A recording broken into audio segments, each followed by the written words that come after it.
अमरावती जिल्ह्यातील मेळघाट म्हणजे अतिशय दुर्गम भाग आणि प्रशासनाद्वारे सर्वाधिक निधी म्हणजे टक्केवारीत कधी पकडला तर सर्वाधिक निधी हा मेळघाटला जातो. मात्र तिथल्या लोकांच्या समस्या जशाच्या तशाच. मागील काळात आमदार बच्चू कडू यांनी पायदळ यात्रा काढून गावोगावी जाऊन त्या लोकांच्या समस्या ऐकून घेतल्या. संघर्ष यात्रेच्या माध्यमातून त्यांनी ज्या समस्या ऐकल्या त्या आता समस्यांचं निराकरण करणं सुरू झालं असल्याचे दिसून येत आहे. त्याचे फलित आता दिसून येत आहे. कालच म्हणजे बुधवार रोजी मेळघाटच्या अतिशय दुर्गम रहू पठार या परिसराकडे हत्रू किंवा आणखीन काही गावांकरिता एस टी महामंडळची बस सुरू करण्यात आली. प्रहारच्या या आंदोलनाचं फलितच याला म्हणावं. बघूया प्रहारचे कार्यकर्ते धीरज निकम काय म्हणतात ते. नमस्कार. खरं तर मेळघाट संघर्ष यात्रेमध्ये भाऊसोबत आम्ही मेळघाटामधलं अतिशय दुर्गमातलं दुर्गम गाव आणि काही गाव तर असे की ते गाव नकाशात नाही. आज नकाशात ते गाव भेटून नाही राहिलं. त्या गावातल्या लोकांना आम्ही भेटलो. तिथले 3 पिढ्यापासून 4 पिढ्यापासून ते लोक त्या गावात राहतात. ते गाव आहे पण ॲक्च्युअल नकाशामध्ये गावनी इथपर्यंत मेळघाटची परिस्थिती आहे. आणि अत्यंत दुःखानं सांगावं लागते की लोकप्रतिनिधी मेळघाटातून खूप मोठ्या तोऱ्यात असतात. खूप मोठे लोकप्रतिनिधी कंटिन्यू लोकप्रतिनिधी आहे. म्हणजे जे असं म्हणा पिढी जात ते प्रतिनिधित्व करतात. पण मला तरी वाटत नाही की बच्चू कडू जेवढे फिरले मेळघाटात एका गावामध्ये एका घरापर्यंत पायदळ फिरले आणि तिथल्या समस्या जाणून घेतल्या म्हटलं तिथल्या समस्या काय आहे. साधी समस्या म्हणजे दळणवळणाची द्यायची समस्या म्हणजे काहीच सुविधा त्यांच्याजवळ नाही. आरोग्याच्या सुविधेच्या तर पुरे 3-13 वाजले काही वांधाच नाही. आणि शिक्षणाचा बोजवारा म्हणाल तर आपल्या इथून परतवड्यातून मेळघाटमधल्या गावातले बरेचसे शिक्षक वर्ग आहे की इथून तिथं ड्युटी करतात. आणि काय कशी ड्युटी करत असेल काय आणि पुन्हा त्यांच्यावर बाकीचा बोजा तो भाग वेगळा. पण काल अत्यंत आमच्या याच्यामधली आनंदाची गोष्ट अशी झाली की काल रायपूर हत्रू रुई पठार ही बस चालू झाली. तर त्या बस खूप त्याच्या आधी पण होती. मेळघाटमध्ये मी 300 किलोमीटर भाऊसोबत एक पूर्ण राऊंड तर फिरलोच. पण त्याच्या आधी पण म्हणजे मी 2दा एका गावामध्ये पायी फिरलो. त्या गावातल्या लोकांची त्यांची समस्या आज अशी परिस्थिती आहे की आपल्या परतवड्यामध्ये जर 40 रुपये किलो साखर आहे तर तिथं 50 रुपये 55 रुपये किलो त्या खेड्यापाड्यामध्ये घ्यावं लागते. त्याचं कारणच असं आहे त्यांना परतवड्यासाठी कम्युनिकेशनसाठी म्हणजे जुळासाठी त्यांना बसच नाही. तर ते प्रायव्हेट आपले जे काही बऱ्यापैकी जे लोक साधारण 2-4 गावातून 2-4 लोक आहेत त्यांच्याकडे मोटरसायकल वगैरे साधन आहे ते परतवड्याशी कनेक्टेड राहतात. पण बाकी जो गरीब वर्ग आहे आदिवासी वर्ग आहे जो बिचारा म्हणजे एक वेळ काम मजुरी करून आपलं पोट पाळणारा आहे तो त्याची मजुरी करून की परतवड्यात 57 वेळा येईल. आणि 57 वेळा येईल म्हणजे परतवड्यात येणे म्हणजे 1 दिवस आणि जाणे म्हणजे 1 दिवस. त्याच्यातही साधन नाही.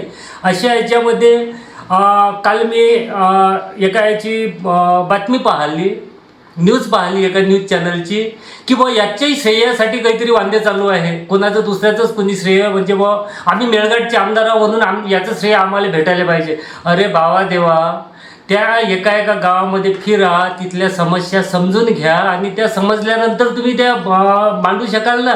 त्यावेळेस तुमचं नाव ॲटोमॅटिकच होणार आहे. इथं मेळघाटातल्या रुईपटा डोडा हत्रू रायपूर चिलाटी काय गावं आहे आणि ते एका लहान खेड्यात जरी तुम्ही गेले तर तिथला एक लहानशा बाळापासून तर ते 100 वर्षाच्या म्हातारापर्यंत एकच म्हणल की ही बस जी आली ती बच्चू भाऊच्या आंदोलनामुळं बच्चू भाऊच्या संघर्ष यात्रेचं फलित म्हणूनच आम्हाला बस लाभली हे ते लोक म्हणतील. पण इकडे नेते लोकांचं स्पोट दुखून राहिलं बच्चू कडूला क्रेडिट भेटते.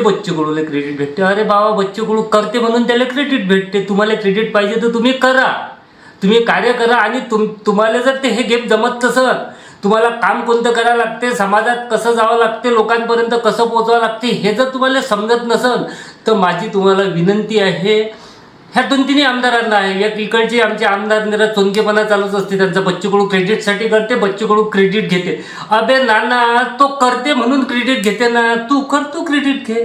आणि तुमच्याकडून आमदार साहेब जर जमत नसन, तुम्हाला कसं करावं समजत नसन, तर माझ्यासारख्या एखाद्या बंद्या प्रहारच्या कार्यकर्ते काय जवळ ट्युशन लावा, आम्ही तुम्हाला शिकवतो समाजात कसं पोचा लागते, समाजातल्या लोकांच्या अडचणी कशा आहेत, त्या अडचणी आधी समजावं लागते, जाणावं लागते, जाणल्यानंतर समजल्यानंतर त्या अधिवेशनात मांडावं लागते. वाचून समस्या सुटत नसते, समस्या आधी समजून घ्या लागते, त्या समस्येसाठी तिथपर्यंत पोचा लागते, खरंच कशी समस्या आहे. अहो राजे हो, तुम्हाला जेनं होटं मारले तेले शरम वाटते ना तुमच्या वक्तव्यावर, कृपा करून आपल्या वक्तव्याला जरा कंट्रोल करा. आज तुम्ही चांगल्या पदावर आहात, उच्चस्थ पदावर आहात, इथले प्रतिनिधी आहात, तुम्हाला तुमच्या पदाची गरिमा सांभाळावं लागेल. तुमच्यासाठी जरी तुम्हाला तो क्षुल्लक मॅटर असेल तरी तुमच्या पाठीमागं तुम्हाला एवढ्या लोकांनी तुम्हाला शिक्का दिला म्हणजे तुमच्या मागं आहे, तुमचा शब्द म्हणजे त्या लोकांचा पण शब्द आहे, ही गोष्ट महोदय तुम्ही लक्षात ठेवायला पाहिजे. त्याच्यानंतर काय भलतंच मॅटर येऊन राहिलं किंवा कोणी म्हणे कोणाचं क्रेडिट आहे बुवा ते हातरू पटार बस चालू झाली. अरे बाबा, तिथं बच्चू कडूच्या पायाचे काय वाद्य झाले असेल, तिथं जंगलात फिरताना काय वाक्य झाले असेल, ते जावे ज्याच्या वंशी तेव्हाकडे तेले समजत. तुम्ही राजे हो, तिथले प्रतिनिधी असून, तुम्ही पिढीजात प्रतिनिधी असून माननीय काळे साहेब, तुम्ही राजे हो एक पक्ष पाहिला, एक गाव पाहणार राजे हो. एका गावात काय काय वांदे आहे, तिथं पाण्याच्या टाक्या बांधून ठेवल्या आणि त्याच्यात पाणी नाही, हे तुम्हाला माहीत असायला पाहिजे की मैं और मेरे बाद में ये ऐसा नाही जमणार. कृपा करून कोणाचंही क्रेडिट घ्यासाठी, कोणाला जर क्रेडिट भेटत असेल तर ते क्रेडिट मला कसं भेटेल याच्यासाठी विनाकारणच्या धावपळी करू नका.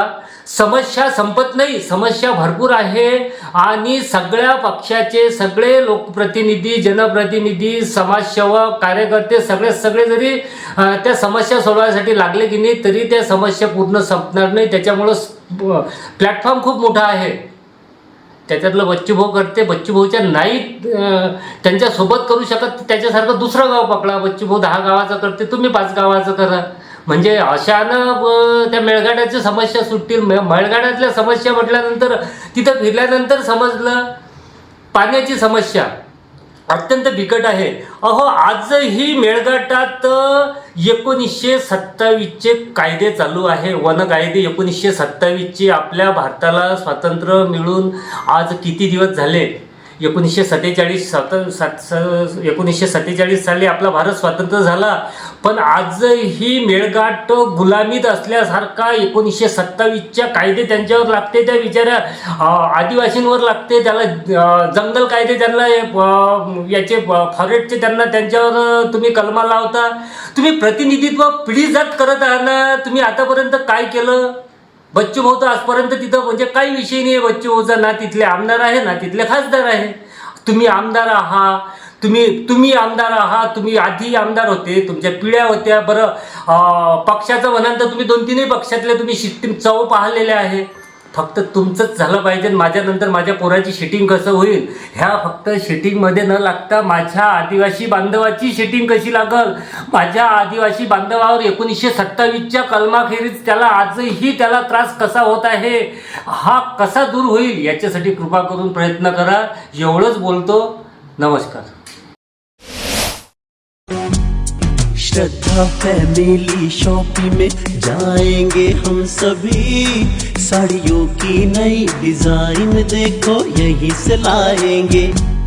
श्रद्धा फैमिली शॉपिंग में जाएंगे हम सभी, लेडीज जेंट्स बच्चों की हर फैशन लाएंगे सभी. फैशन के सफर में आप भी आगे ही आगे बढ़ते चलिए, क्योंकि बिजीलैंड का सबसे बड़ा आलीशान भव्य showroom Shraddha family shopping and mall, Busyland complex, Nandgaon Peth, Amravati.